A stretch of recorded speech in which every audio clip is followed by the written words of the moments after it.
Women's Fund was established in 2006. Early in 2007, Betty Alexander was invited to join the Women's Fund by charter members Helen Monroe, Evelyn Terry, and Michelle Cook. They recognized the need to increase the membership's diversity. Betty realized that if we were able to get a group of 12 women together and each of us paid $100, that would give us a group membership. It only gave us one vote, but generally we were on the same accord. So as a result of that, the ACEY Group began, and we have been full force for 10 years. We're getting ready to celebrate. This whole thing is celebrating our 10th anniversary. Dr. Betty Alexander invited me to join her ACEY Group. And it's just been a wonderful organization to be a part of, and feeling that you are making a difference in the community. Well, we basically work with memberships, and the membership, and it's an annual membership fee, and we use those funds to sponsor the various projects that are identified by the group. The first meeting of the ACEY Group was November 17, 2007, at the Wingate Inn from 10:30 a.m. to noon. The attendance included Annie S. Alexander, Betty A. Alexander, Ruth V. Alexander, Elaine P. Brown, Gwen Clement, Deloise Harding, Patricia Kelly, Mose Belton Perry, Juanita C. Richardson, Bertha T. Roundtree, Lelia Vickers, and Mildred S. Wood. The group's emphasis and activities focus on the ACEY acronym: achievement in the education of women and girls concerning the power of philanthropy, commitment to connect with women and girls in the community, encourage self-esteem and empowerment of women and girls, yield women leaders and philanthropists. Charter members were Betty Alexander's friends, acquaintances, and former colleagues. During the next 9 years, membership expanded beyond Alexander's friends to other members' colleagues. The group's mission continues to attract both working and retired individuals. There is an annual financial commitment. Since the inception, members remain engaged consistently in enhancing the well-being of girls and women during challenging economic and social times. As with any organization that has served the community for a decade, death has changed the membership and programming. Sadly, 3 charter members made their earthly transition: Annie Ruth Alexander, 2009, Dolores Harding, 2014, Bertha Roundtree, 2016. In 2014, the ACEY Fund became a supergroup with 24-plus paid members. This designation entitles the group to 2 votes during the annual Women Fund grant selections period. As a result of the founder's vision, the group is one of the most active among the numerous Women's Fund groups. The group is one of the most active within the Women's Fund. Sponsoring multiple activities as well as hosting monthly meetings are 2 attributes which keep the group engaged and giving. Monthly gatherings are held September through June. A formal agenda is prepared that includes Women's Fund committee reports, a treasury report, and committee assignment updates. Gwen Clement was the first treasurer. During the early years, I served on the Grants Committee for the Women's Fund and as treasurer for the ACEY Group, positions I held until 2 years ago when I became a board member of the Women's Fund and chair of the Grants Committee. I'm sorry that I can't be with you today, but know that I'm excited about the work that we're doing and glad that I am a member of a group that continues to do good deeds for young girls and women in our community. Another component of this successful group is guest speakers share vital information about the economic and social conditions of local women and girls regularly. Other accomplishments include, between 2008 through 2011, a newsletter which summarized the annual accomplishments was composed and published by the secretary, Mildred Wood. Several members are also active members on Women's Fund committees. Members also participate in the August through October Women's Fund grant review process. This documentary confirms that the ACEY Group are fulfilling their philanthropic mission within the Winston-Salem community. As with any new community-focused organization, fact-finding efforts were necessary to learn what was required by the women of Winston-Salem. Informative presentations by community leaders were held 2008 through 2011. Michael Clement, Terry Hanamama spoke about the benefits of a philanthropic mission and the goals of the Women's Fund. Other presenters were Isaiah Marshall, WSSU Assistant Professor and Coordinator of Social Work, and Bertha Roundtree, Charter Member. Presentations relevant to achievement and needs of girls and women in 2010 were made by Top Teens of America, Big Brothers Big Sisters, Girls with a Purpose. The first financial commitments, 2008 and 2009, were made to the Winston Lake Y for young teen girls to attend summer camp with the desire to encourage self-esteem of young girls. Jolynn Roberts, Director of Membership, accepted the gift. Between 2009 and 2010, under the theme, Let's Start the Conversation, community groups seeking sponsorship from the Women's Fund were invited to make a presentation about their program. The presenters and audience acquired valuable information from the conversations. Guest speakers include Felicia Piggott-Long, Yolanda Foster Bolden, Renee Andrews. Between 2009 and 2011, the initial Extended Community Outreach Project was a tutorial program with the Winston-Salem Preparatory Academy with a vision to endorse education, encourage self-esteem, and empowerment for girls and women. The ACEY Group also partnered with the YWCA Women of Vision Luncheon and the Experiment in Self-Reliance Capital campaign during the first 5 years. The Women's Fund central mission is to improve the social and economic conditions of women. The fund underwrites projects whereas the ACEY Group has chosen to work hand-to-hand with local agencies who are making a difference within the lives of women and girls. The ACEY Group connected with Outreach Alliance for Babies in 2009. Phyllis Bonds, the director, describes the program's mission as providing the necessities for families of newborn babies. Families in need receive a complete layette. The supplies include clothes and supplies required to keep a baby clean. Each December, ACEY members donate newborn baby clothing. For Babies Alliance, by donating gifts, to name a few, and that's in December. The first one I can think of is Baby Alliance. We bring gifts once a year to help babies that are coming into the world, specifically young girls, young infant females. In November 2010, Carmelita Coleman, social worker with the Forsyth County Department of Social Services for foster girls aged 13 through 18, was the guest speaker.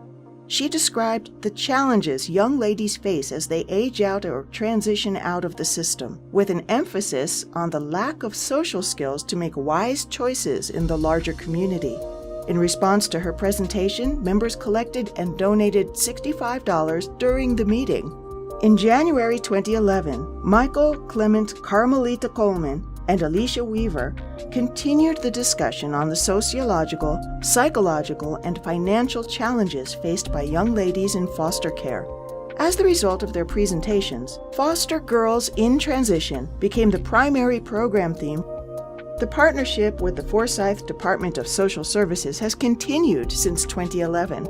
With the assistance and expertise of multiple presenters, a rich and diverse series of conversations and programs is the outcome. I am a social worker for the Department of Social Services, and in that capacity I was the program coordinator for the LINKS program, which is an independent living program for children between the ages of 13 to 21 who are in foster care. And so as a result of that, the ACEY women wanted to reach out to the young women in that particular population of children in foster care, and wanted to do something special for them to help to encourage them to continue with their education, post-secondary education. Wanted to talk to them about just self-esteem and confidence and empowering. And they offer our young girls, I think we had about 12 young ladies, and they offered them a chance to participate, and they had guest speakers, and they had it was just really sophisticated for our young ladies. And basically after the event, our young ladies came back and told us that they had a good time. They felt like they were in a very nice establishment, and they felt proper. They felt like they were being proper. The Foster Girls in Transition discussions are vital to the psychological and social development of the young ladies. The programs recognize that the group home environment is not conducive for young girls to mature within the expected time frame. The conversations are designed to help in their development. The first conference was a 2-day discussion centered around For Colored Girls Who Considered Suicide. The program consisted of viewing the movie, reading the book, and a discussion over dinner at the Piedmont Club. The Piedmont Club discussion encouraged sharing ideas, experiences, and ambitions. Approximately 35 young ladies participated. Women Mentoring Women. Workshop occurred during the regular 2012 February meeting time. The objective was to help members develop the skills to become competent mentors to other women and young girls. The vision was for members to work close to the Girls in Transition projects. Other conferences include 2012 Choices, Chances, and Change. Judge Camille Banks Payne and Wanda Stark were discussion leaders. The focus themes included education and economic literacy, health, wellness, and spirituality, self-esteem, and healthy relations. 2014, Encourage, Empower, and Equip. The themes included self-love, self-expression, and self-growth. 2016, Intergenerational Conversation, a day of facilitated, fruitful, and positive dialogue. During the conversations, foster girls have opportunities to engage in discussions, listening sessions with experts and community activists. Young participants receive gift bags that include personal and other miscellaneous items such as gum, nail polish, socks, and razors. What really brought me into it is the activities of them being involved with the foster care program with young girls and the mentorship and all the activities they do around helping women. And so I like that a lot, the energy they put forth in helping other women and other young girls. And one of those activities was the big issue with girls transitioning from foster care. And we got thoroughly involved in that activity, and that activity just expanded. So it not only impacted those girls, but it impacted us. It impacted other leaders in the community. So it had a boomerang effect. We were working just to help the girls, but the thing about giving and serving, it impacts you, but it impacts also a broader community. And that's always been the goal of Dr. Alexander, who was our leader, to make sure that what we did, we didn't see it as just us doing something for them, but how was it impacting us? And more importantly, how was it impacting that broader community? Foster Girls in Transition were the recipients of a trunkload of kitchen and cleaning supplies in May 2017. The household items were for individuals attempting to set up their first independent living environments. The donation was in response to Calvisha S. Wilson February presentation. Another program sponsored with the Department of Social Services is Birthday Month for Children in Foster Care aged 6 to 16. This is a low-keyed effort, but has great significance for young children because they receive their birthday wishes on their special day. The birthday gift bags should not exceed $25. In 2017, guest speakers were again invited to share information about poverty in Winston-Salem, housing for women, as well as women living in poverty health issues. Speakers were Ayatunde T. Ademoyero, Calvisha S. Wilson, Andrea S. Kutz, and Jean Miller. The commitment to Girls in Transition is the ACEY members' effort to support women and girls' self-esteem development. The outcome for the young participants is to become women engaged as leaders and philanthropists. Anniversary celebrations. Each October, the membership steps away from their busy schedule to enjoy an evening of celebration and recognition for the outstanding accomplishments made during the year. Dr. Betty offers reflections. Just as important, a guest speaker shares words of wisdom relevant to the current programming or information for future activities. Some of the guest speakers include Michael Clement, 2008, Vice President for Community Investment, Winston-Salem Foundation; Claudette Weston, 2009, Weston and Associates; Tawana Wellman Roebuck, Melisha C. Witt Glover; Deborah Donahue, 2016 Director of Forsyth County Social Services. The audience most often consists of spouses and members' friends.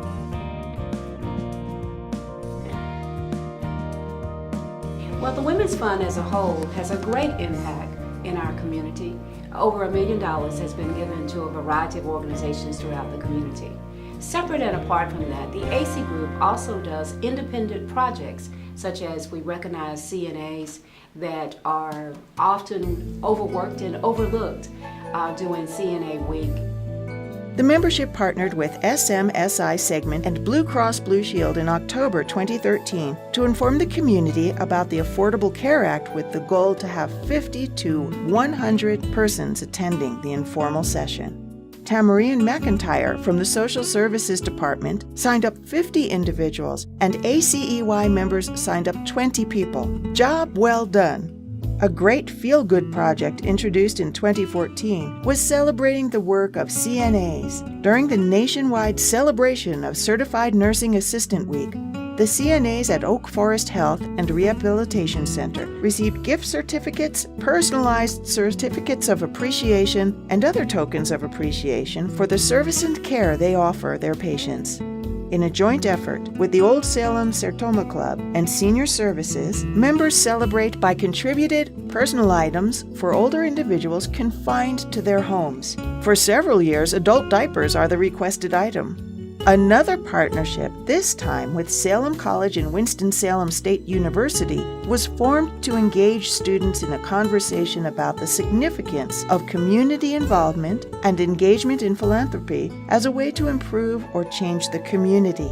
In 2016, Amber Rawlings, a WSSU student, wrote, "The workshop made an enormous impact on my life and the way I view service and the word community itself."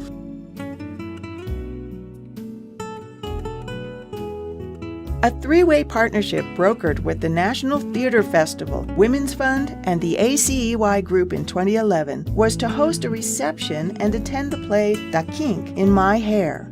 This effort was conceived to increase the minority presence in the Women's Fund. For the 2015 International Women's Week, members participated in a Paint Purple Week. Group members visited agencies such as Horizon and the Children Home that had received a grant from the fund. The visits were uplifting for both the visitors and the hosts. Members served on the Women's Fund Board and a variety of committees. Let's vote members vote collectively on the slate of grants.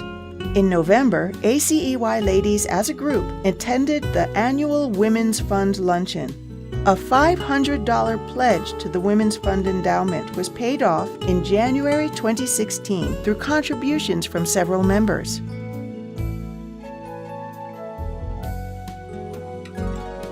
Tawana Wellman Roebuck recognition in the 2009 WS Foundation Annual Report was for her work with the Experiment for Self-Reliance. Recognition for her work with foster girls came to Tracy Bullock in 2016. Tawana Wellman Roebuck was the guest speaker for the Women's Fund Annual Luncheon November 2016. More than 10 members cheered on her inspirational presentation. Lunch and Learn Financial Workshop, Financial Management for Personal Funds, Improving Credit Score. Multiple articles about the ACEY Fund have appeared in the local newspaper and journals celebrating their work. Congratulations on 10 years of fantastic achievements, commitment, and encouragement, yielding women leaders and philanthropy.